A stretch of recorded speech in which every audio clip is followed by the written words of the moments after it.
here at the Unitarian Universalist Church in Reston. Whether you are joining us virtually from Zoom or here in the sanctuary, we are so glad you are here with us today. No matter how old or young, wherever you are on your spiritual journey, however you identify and whomever you love, know that you are welcome here. Today is a very special day. Today is Reverend Aileen Fitzke's first time in the pulpit as our settled minister.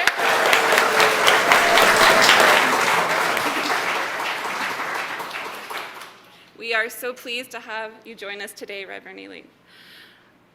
Our accompanist today is Denise Kirwan. Tim Norton will be playing guitar in today's service as well, and thank you both for providing beautiful music for us. I have 4 announcements to share with you today. So first, in religious education, the children will be visiting the stream behind our building. If you are waiting on a young person, please plan to stay until 11:15 to give them time to explore. If you do not want your child to participate, please escort them to childcare after time for all ages. On Sunday, September 10th, we will officially kick off the new church year. Please join us as we come together to celebrate our intergenerational in-gathering service and the start of the church year. Following the in-gathering service, we will have a potluck picnic. An email with more information will be sent this week. Mark your calendar for a welcome concert and reception on Saturday, September 23rd from 6 to 8 p.m. in the church sanctuary. We will come together as a church community to welcome our new settled minister, Reverend Aileen Fitzke, and celebrate the new church year. The special event will feature a musical concert and a dessert reception. More information and an RSVP link will be shared this week.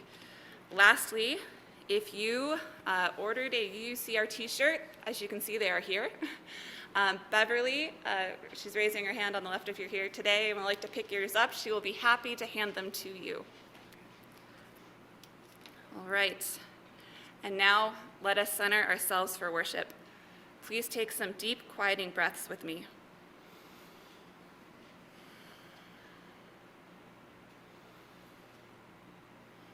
Let us enter our time of worship together as we listen to this morning's prelude.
Our opening words this morning are by Andrew Pacula.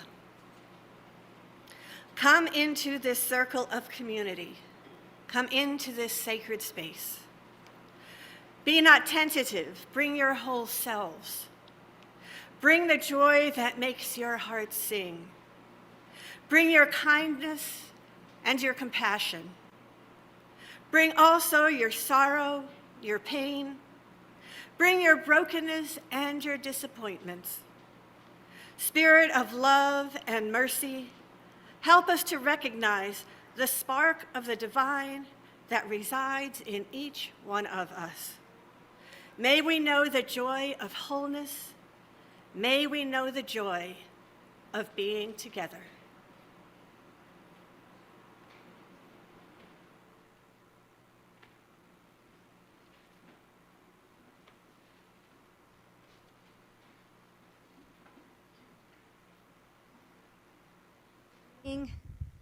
Our opening hymn today is number 1031, Filled with Loving Kindness. So please rise in body or spirit and join us in singing.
Our chalice lighting words this morning are titled, "The Chalice is a Symbol."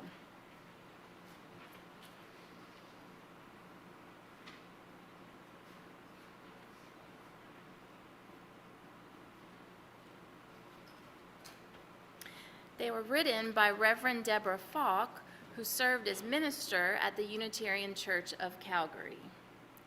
A chalice lit in our midst is a symbol of our liberal faith, a faith built on the foundation of freedom, reason, and tolerance, a faith sustained by acts of kindness and justice, a faith that visions a world flourishing with equality for all her people, a faith that demands the living out of goodness, a faith that requires thoughtfulness, a faith of wholeness.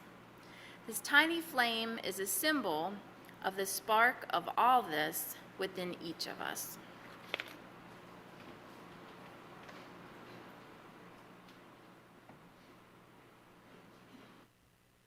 UUCR, we have a tradition of singing our covenant together every Sunday. Love is the spirit of this church. The words will appear on the screen. They're also on the back of your order of service. And we will remain seated to sing our covenant. If you are visiting today for the first time, we hope you will accept this song as our blessing to you.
Now is the time for all ages. And our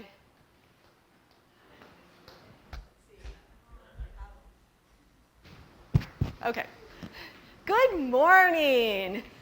And a number of people are joining us up front. Welcome, welcome. So nice to see everyone. Our story this morning is based on a combination of several events that really happened.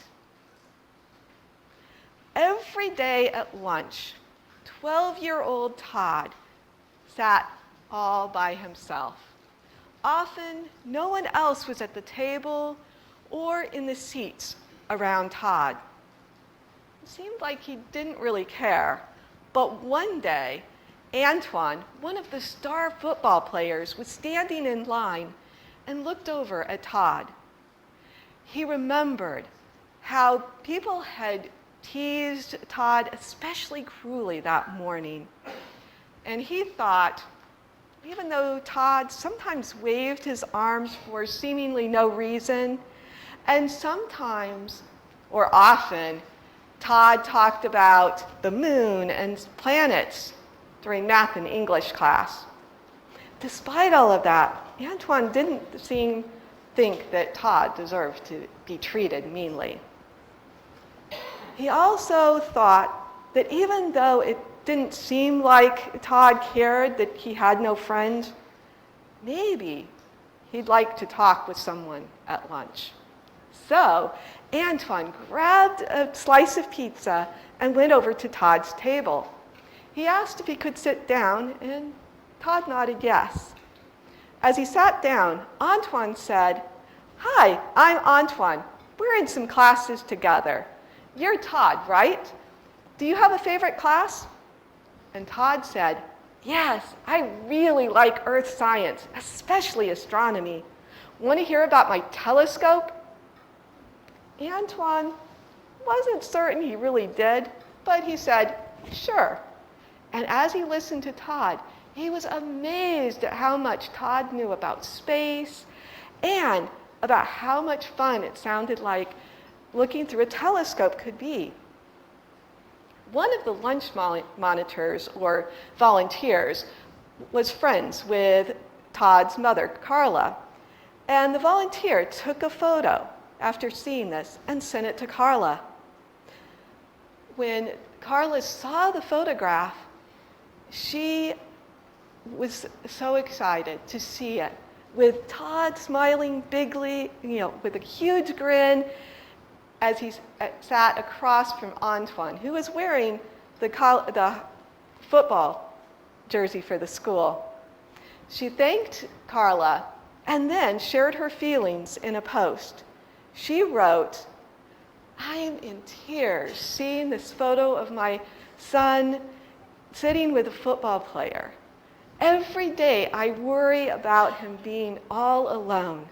It's marvelous to see him so happy because one person took the time to sit with him and talk with him.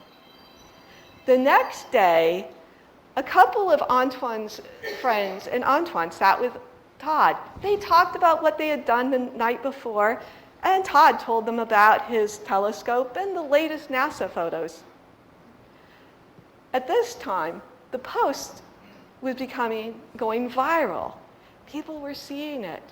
And the local news station asked if they could share the story and the photo. Before long, the story had spread across the entire United States, and thousands of people had seen it. More and more students were at the table at school at lunch when Todd arrived. They now realized that he wasn't just someone who acted differently than they did. He was a person who was worthy of friendship and attention, and someone they wanted to get to know better. So, how do you think Todd felt with that? Claps? Yes? Wait, what? How do you think Todd felt when all these people were at his table? Yes. Very good and very feeling good because a long time ago, lots of people seemed to sit with him and he had nobody to talk. He felt good and much better than he had before. He felt like he had more friends. He felt like he had friends, yes. So I hope that we can all remember that one small act of kindness can make a big difference. Kindness changes everything. As you heard, today the children are going to be exploring the stream outside our church, and I invite you to sing the children out now with Go With Joy, which will be projected here.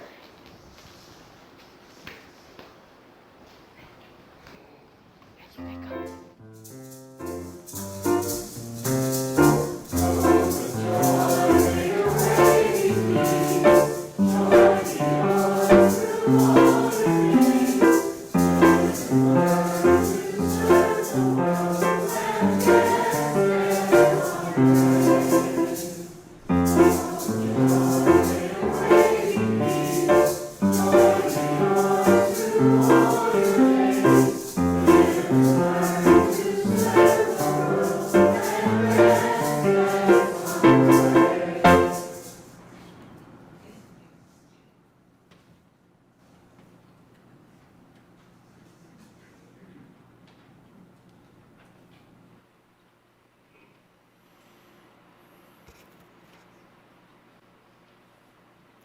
Now is the time in our service where we share our joys and concerns, so that no one ever has to hold them alone.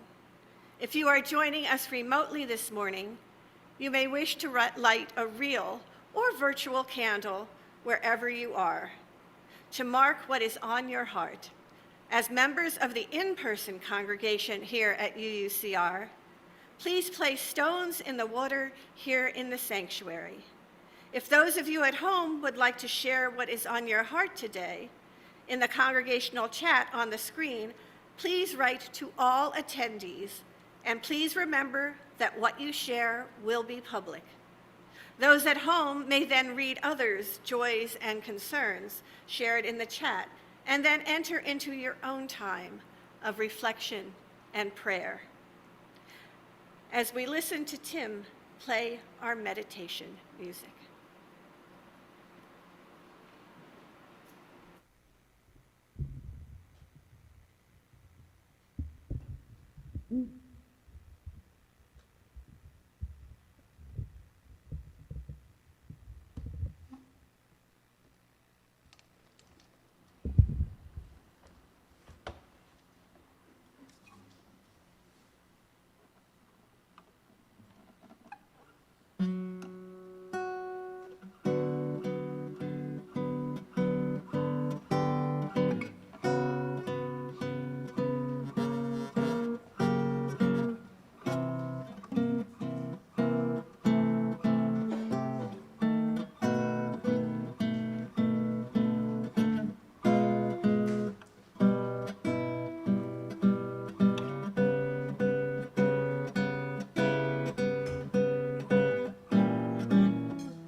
Let us be one in prayer and meditation.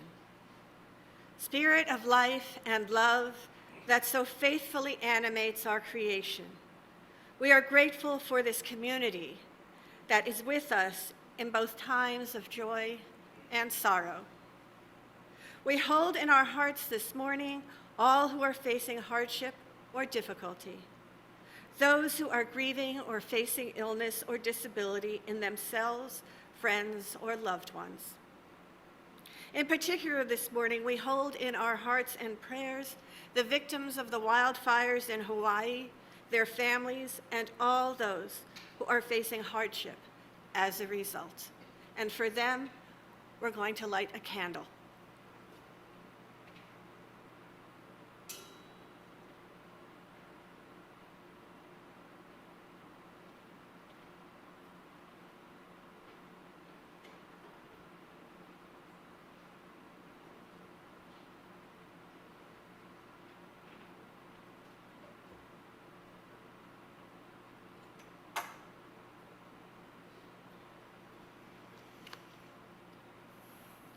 Let's take a moment of silence.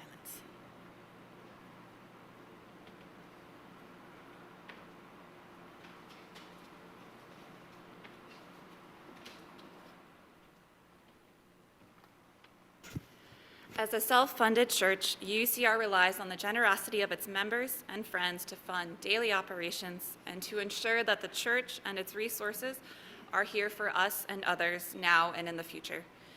Please support our worship and music pledges support our worship and music programs, our religious education program, programs for members and friends, community outreach, and connections to Unitarian Universalism. We now invite you to support the work of UU Reston by making your donation to the collection plate if you are here in the sanctuary, or at the link on the slide and in the chat box. Thank you for your generosity and support of our beloved spiritual home.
Wasn't that beautiful? Thank you to both Denise and Tim for their beautiful music they've shared with us this morning.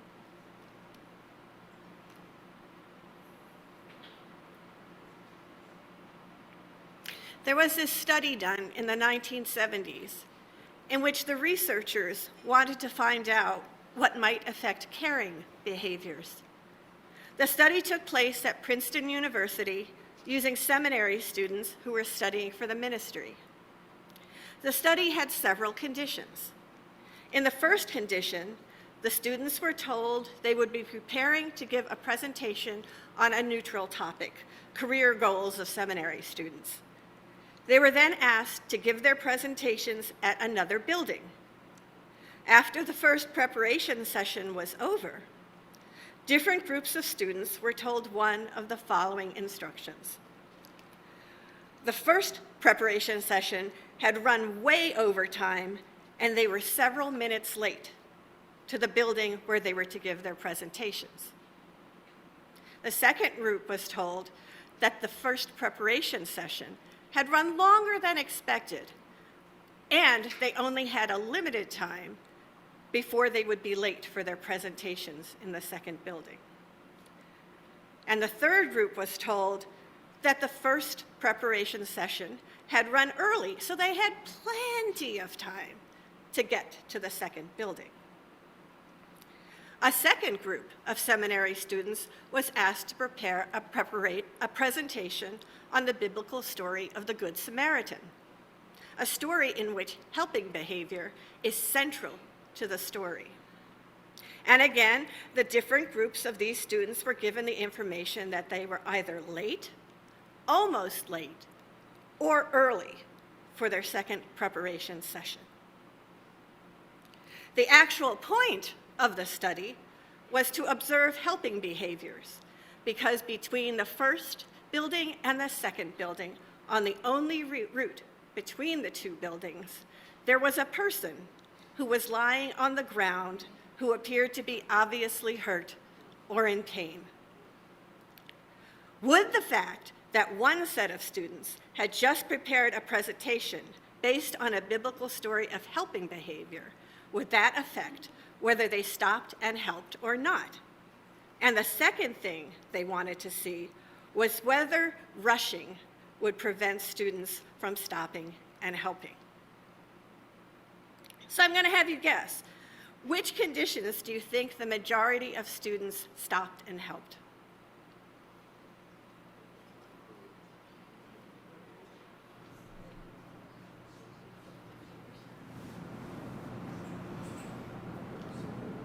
So the only factor that made a difference was, do you know what? Whether they felt rushed or not. Even the fact that they had just prepared a presentation on the Good Samaritan, whose central theme was helping behavior, did not change whether they stopped or not statistically more than the other group. The only thing that made a difference was whether they felt rushed or not. So 68% of the students in the "they had all the time in the world" stopped and helped.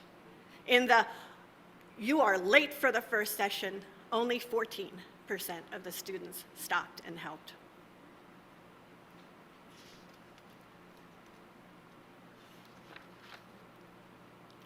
I found this recently. It says, "They teach us kindness when we're children, but I feel like there needs to be a little follow-up."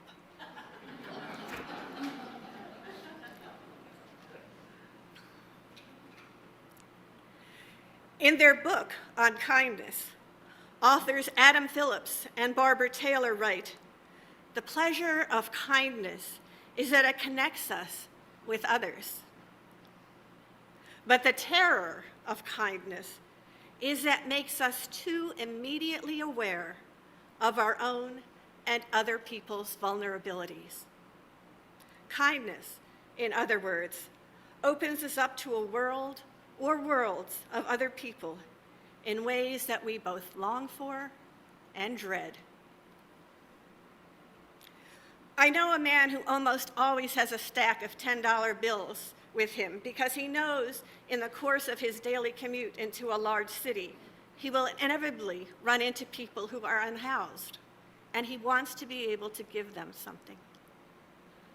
I know some of you are thinking, what if the person just uses it to buy drugs or alcohol? What if they are just scamming me? Kindness is a risk. Maybe some of those people do use the money for something you would not approve of. Or maybe is the difference between having something to eat and starving? We don't know. Kindness is a risk. We make up excuses and rationalizations all the time for not being kind. Sometimes we just don't wish to see, because in seeing, we expose our own vulnerable selves to the reality of pain and suffering. Real kindness, write Phillips and Taylor, is an exchange with unpredictable consequences. It is a risk precisely because it mingles our needs and desires with the needs and desires of others. In Buddhism, there is this practice called the metta meditation, or translated loving kindness meditation. We heard this meditation in our opening hymn. In this meditation, first you wish yourself loving kindness.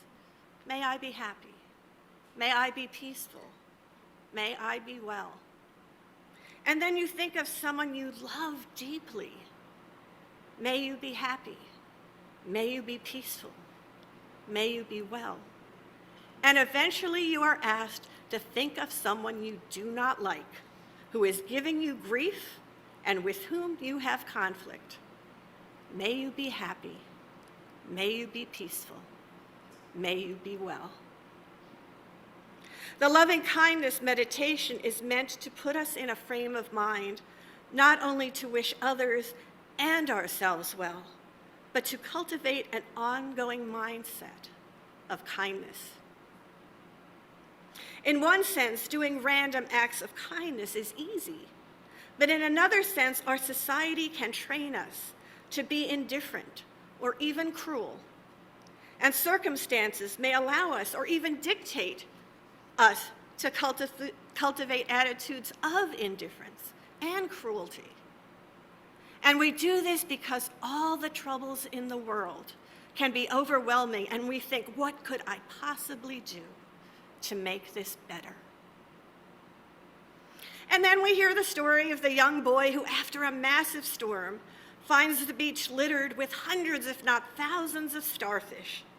And the boy starts throwing them one by one back into the sea. And a person comes up and says, "You cannot possibly save all of them." "Yes," says the boy, picking up yet another starfish, "but I can save this one." Kindness can be a single act of not choosing indifference. There is a story of a king who ruled over a kingdom with stern and often cruel hand. He lived in his castle with little contact with those he ruled. One day he went on a journey. During a sandstorm, he got lost and separated from his group. After walking for a while, some people found him. They gave him food and water. They directed him home. But when he got back to his castle, because of his disheveled appearance, the guards did not recognize him, and he was thrown out into the street. While in the street, he was met with kindness from his people, and he also learned to be kind himself, exchanging kindness for kindness. When he finally returned to his castle, he was a very different kind of ruler. In her poem, The Tender Gravity of Kindness, the poet Naomi Shihab Nye writes, "Before you know what kindness really is, you must lose things. Feel the future dissolve in a moment like salt in a weakened broth. What you held in your hand, what you counted and carefully saved, all this must go, so you know how desolate the landscape can be between the regions of kindness." Humility, then, is part of kindness, admitting there are things we do not know, that there are people out there that we might learn from and be in relationship with, those whose experiences and ways of being in the world are very different from our own. We allow the possibility that things we take for granted may no longer be true. We let our hearts melt. We begin to see the world anew with what Buddhists call the beginner's mind. You remember those seminary students from the earlier experiment I talked about. After the experiment, the researchers talked to the participants to find out what made them stop or not. They found an artifact effect that they had not been looking for, but they termed it the narrowing of the cognitive map. What they found in talking with the students is that some of them, particularly the ones who had been in a rush and had not even seen the man who was hurt, and some of them who saw him did not register that he was hurt in any way. So focused were they on the task at hand. The researchers found, and this was backed up by further study of the narrowing of the cognitive map, that the more in a hurry people are and focused on a particular goal, the less they consciously perceive all the details of the world around them. What they consciously comprehend shrinks. Have you ever been waiting in a line and the service is so extremely slow and you find yourself getting more impatient, and then the person next to you, who is much kinder than you, says something like, "Wow, this must be really hard on those workers who are harassed and woefully understaffed." And then leaves a generous tip in the jar on the counter. And then the whole situation shifts, and you're knocked out of your own frame, and you see the bigger picture of experiences beyond your own. So kindness also requires us to slow down, notice the world around us, and practice patience. Kindness is also not transactional. That is, I'll do this for you and then you'll have to do this for me. Sometimes we may never meet the recipients of our kindness. There was a restaurant in Philadelphia called Rosie's. It was in business for over a decade. In the restaurant, a patron could buy a slice of pizza, and if they chose, they could pay for a second piece for the wall. A second piece of pizza that they themselves did not eat. A sticky note was placed on the wall to represent that they had paid. And then if a person who could not pay came in, they would take a sticky note off the wall and say, "I would like a slice from the wall." And they would be given a slice of pizza for free. Rosie's was able to supplement meals to area homeless people, and the people who paid for their meals rarely met those who benefited from their kindness. Kindness exposes us to our own vulnerability and the vulnerability of others, and allows that kindness to create a bond of empathy and understanding, even between strangers. By practicing kindness, we become kinder. And perhaps it allows us to feed the hungry, give drink to the thirsty, open our minds and hearts to the experiences of others, allows us to be always learning, always growing, always opening our hearts wider and wider until our concern encompasses the whole world. The great writer and theologian Friedrich Buechner once wrote, "Be kind, because although kindness is not by a long shot the same thing as holiness, kindness is one of the doors that holiness enters the world through, enters us through." Amen, and blessed be.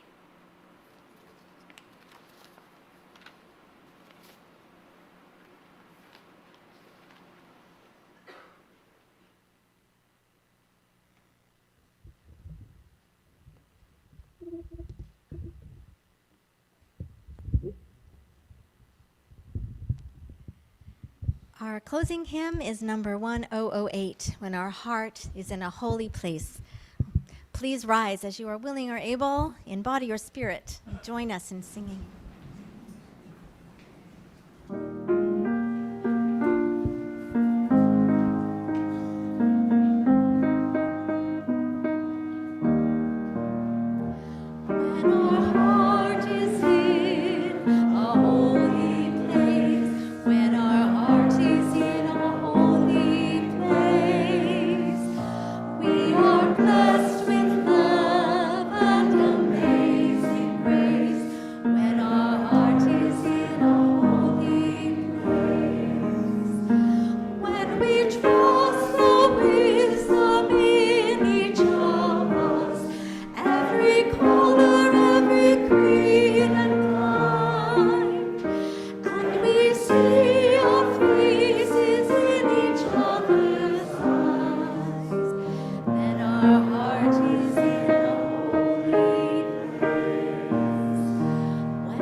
Our benediction this morning is from the poem Kindness by Naomi Shihab Nye. It's a continuation of the poem I read in the sermon. Then it is only kindness that makes sense anymore. Only kindness that ties your shoes and sends you out into the day to mail letters and purchase bread. Only kindness that raises his head from the crowd of the world to say, "It is I you have been looking for," and then goes with you everywhere like a shadow or a friend.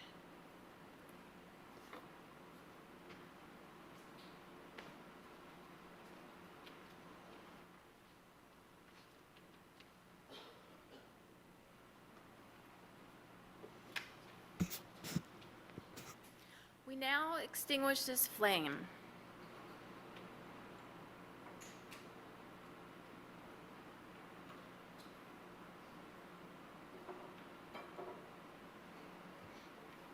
But not the light of hope and truth, the warmth of community, nor the fire of commitment. These we carry forth in our hearts until we are together again.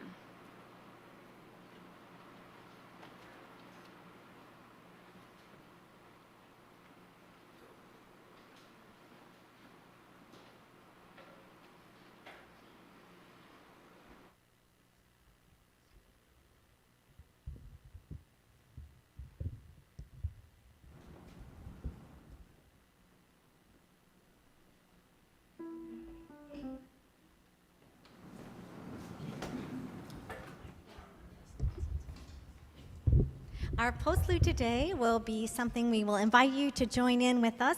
It's a beautiful song called Be the Light, written by Leah Morris.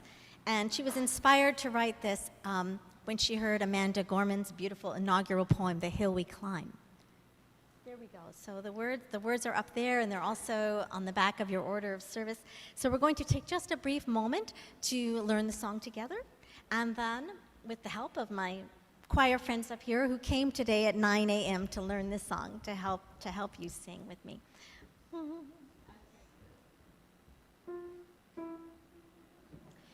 The first line goes, there is always a light. Here we go. There is always a light. Beautiful. When we are ready to see it.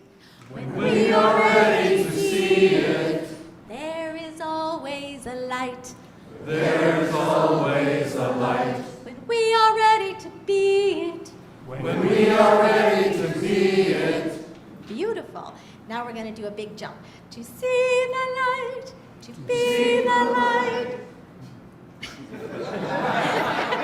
I'll do the whole line. To see the light, to be the light, to raise our eyes in the dark of night. You try.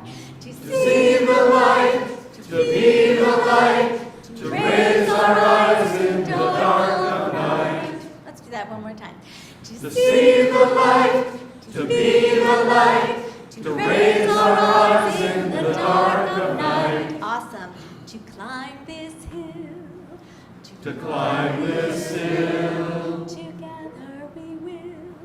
Together we will. Let's go from the beginning all together. There is always a light. When we are ready to see it, there is always a light. When we are ready to be it, to see the light, to be the light, to raise our eyes in the dark of night, to climb this hill, together we will. Awesome. There's one little tricky thing, which is you have to wait 2 counts after always a light before the next phrase. So we'll try that really quickly from the beginning. There is always a light. 1, 2. When We are ready to see it. Keep going. There is always a light. 1, 2. When We are ready to be it. To see the light, to be the light, to raise our eyes in the dark of night, to climb this hill. Together we will. You got it. Here we go. There is always a light. When We are ready to see it. There is always a light. When we are ready to be it. To see the light, to be the light, to raise our eyes in the dark of night, to climb this hill. Together we will. One more time. There is always a light. When We are ready to see it. There is always a light. When We are ready to be it. To see the light, to be the light, to raise our eyes in the dark of night, to climb this hill.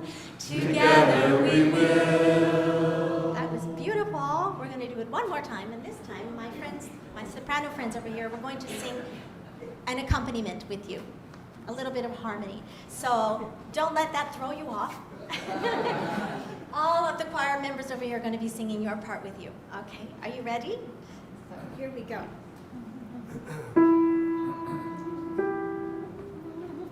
Here we go. There is always a light. In the dark. When we are ready to see it, there is always a light. In the When we are ready to be it, to see the light, to be the light, to raise our eyes in the dark of night, to climb this hill. Together we will. There is always a light. When we are ready to see it, there is always a light. When we are ready to be it, to see the light, to be the light, to raise our eyes in the dark of night, to climb this hill. Together we will.